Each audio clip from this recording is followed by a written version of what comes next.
I'm just gonna start with the story of how I got robbed, because I think everybody's gonna be wondering.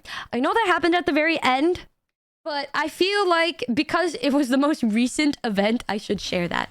So, I had my tearful goodbyes. I was crying. I flew home, and I had... You guys remember, literally, right before I left, I was telling you guys how happy I was that I finally got to buy an expensive camera to make high quality videos for you guys.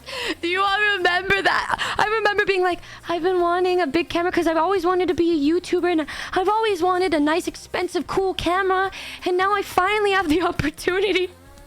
Fucking stupid, bro. I can't. It's so annoying to think about.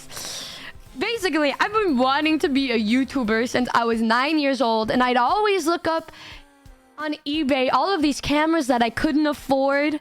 And I remember one year for my birthday, my dad got me a Canon Rebel, and that was my favorite camera in the whole world that I'd use to make stupid little YouTube videos. But I always wanted like a Fuji or a Sony camera, and finally, because of a sponsor that believed in this amazing idea that I had to share with you guys, that I said I could film while I'm in Japan. They said, this idea is so cool. We want to fund this project. And I was finally able to buy a camera that cost $2,000 plus the SD cards, which cost like a total of $200. A camera case, another $100. And I carried this camera with me around my neck everywhere I went in Japan. And you know, people don't even steal in Japan, but I still just had it with me everywhere anytime I brought it outside.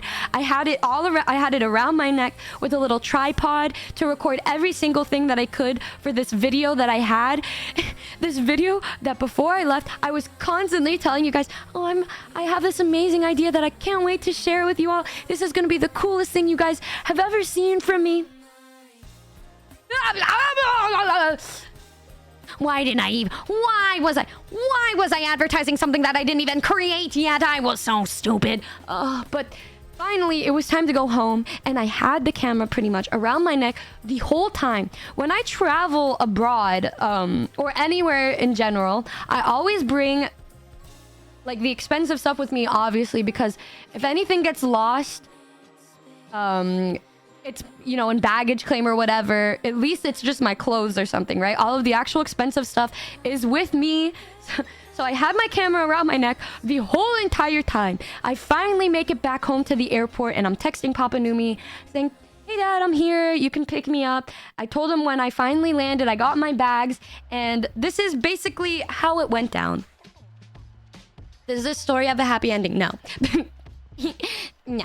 Mind you, this camera on the SD card had not only the footage for this new video that I was planning on creating, but it also had really special footage with me, Rain, Yuzu, and Giri that, you know, I wanted to hold on for the rest of my life, because I finally had this camera that I wanted for so long. And I was able to take so many beautiful videos and pictures of my friends where they're just kind of existing. And one of my favorite things to do is get these candid shots of them just looking so cute. But also, Yuzu and I, during the camping trip, did a Cake Kona vlogging documentary. I'm so fucking mad that I don't have... It was so fucking funny. Oh, we did Cake Kona. Fuck. We were like sitting in the chairs, like with the lighting was gorgeous, with Mount Fuji behind us being like, hey Kona, hey y'all, everybody, we are out here trying to survive in the wilderness. Oh, we did a whole little vlogumentary, and I was so hype about that. I'm so but yeah. Papa Numi finally went to pick me up, and this is where the bad shit happened. So, I did have the camera around my neck until I got to the baggage claim. But because I was lifting the bags, I put the camera in the basket in the cart, right? So I had a bunch of my souvenirs on one side of the basket. And on the other side of the basket, I put the camera, right? So I got all my bags and I put it in. And when I was walking to my dad, I'm pushing the cart and I still had sight of the camera. The camera was with me the whole time. I was holding on to the camera, right?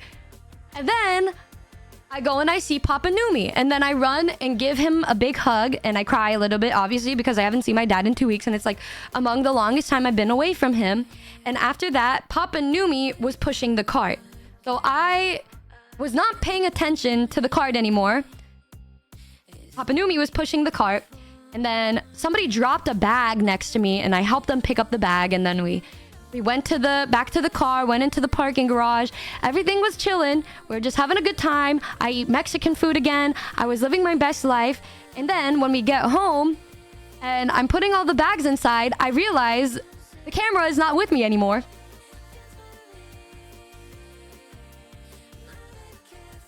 And at first, I thought that... I immediately blamed my dad. I was like, was it not in the cart?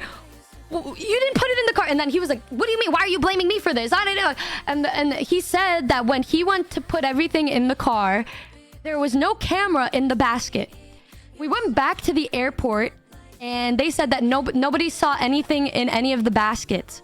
Which means, after doing some critical thinking, we realized that on the way to the parking garage, while we were crossing the street, somebody stole the fucking camera.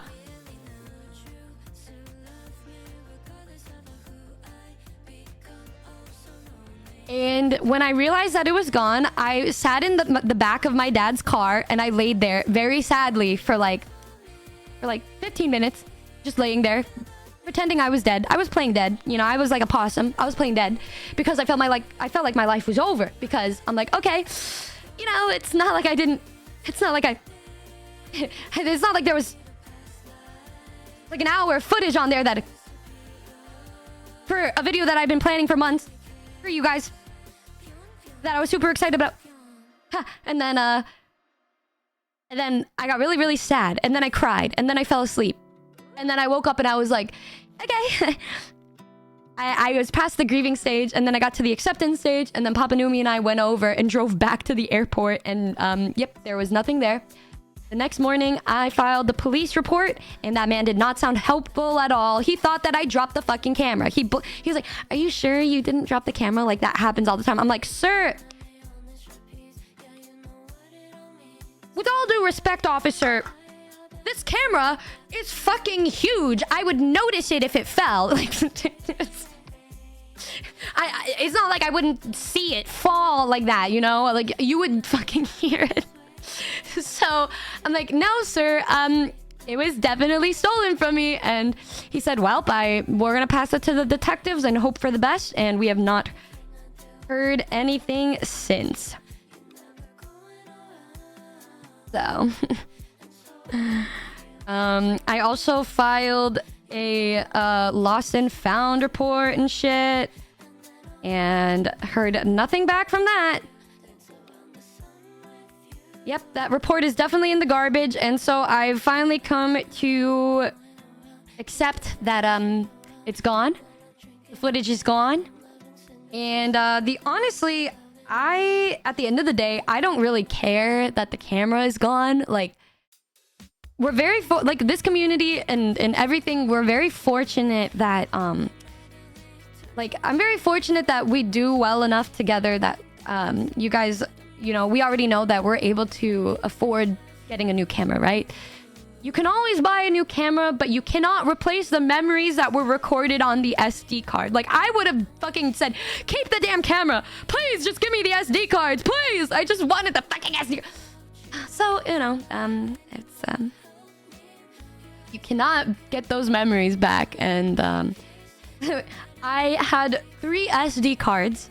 2 of them were in the camera. 1 of them was in my backpack. So I only had, like, up to the Gundam tour day on that camera, and that's it. That was all. That was it. So everything else is just history, and I am even more glad that I vlogged everything on my phone because if I vlogged everything on that camera, I actually would have jumped off the cliff. I really would have jumped off the cliff. So I'm very glad that the vlog is still okay. Also, a lot of the things that we needed were shots of Japan, and Oni bro offered to record some more videos for me. So the video that I had planned will still be fine. So everything, we found solutions, but the only sad part is the videos with me and them I will never get to see again, which fucking sucks. But it is what it is. I did buy another one. I bought another camera. So, you know, it's just $4,000, you know, down the drain. But this time I got a warranty.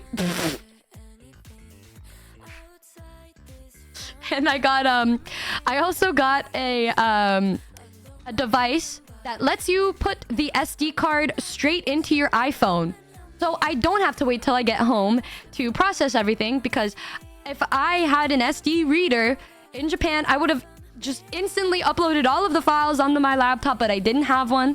And now I do. So I am taking measures for next time. It is what it is. Does it protect against Numi RNG? Bro, I don't even know. I've never gotten robbed before like that. So, you know, it's so fun that it happened to be one of the most important things of the year for me. But it's okay. It happens. What are you gonna do? Life sucks sometimes. I know we'll just be able to overwrite it with new memories and new cute videos in the future. I just feel more bad for Rain and Yuzu because there were a bunch of pictures and videos that I got of them that they were really excited to have, and that's what I feel the most shit about is that and then, you know, people were like, well, next time, you know, make sure you have an SD card reader. I'm like, obviously I fucking thought of that. I didn't anticipate getting robbed. I thought that I would just be able to bring it home. Like, how was I supposed to know that I was gonna get robbed? Like, what? I didn't imagine the 2 seconds I look away, I would get robbed. We gotta get you back to Japan. Yeah, I'm gonna be seeing them again. We want to make it like a yearly trip anyway, so I know we'll be able to overwrite the memories and just retake everything that we took before. Redo everything. It'll be fine. It's okay. Like, I don't want to let it be the reason why I don't want it to be something that makes me look down on the trip, you know, because it was the very end and I felt very sour when I got back home. I didn't want to do any work. I felt very destroyed. But then I was like, you know, it is what it is. Country girls make do. And then that's that. And at the end of the day, I have the vlog footage on my phone, right? So, be vibing. Ugh. Events happen. Ugh. It's just looking down on coming back to America. So real. Being like, oh yeah. America. Love it here.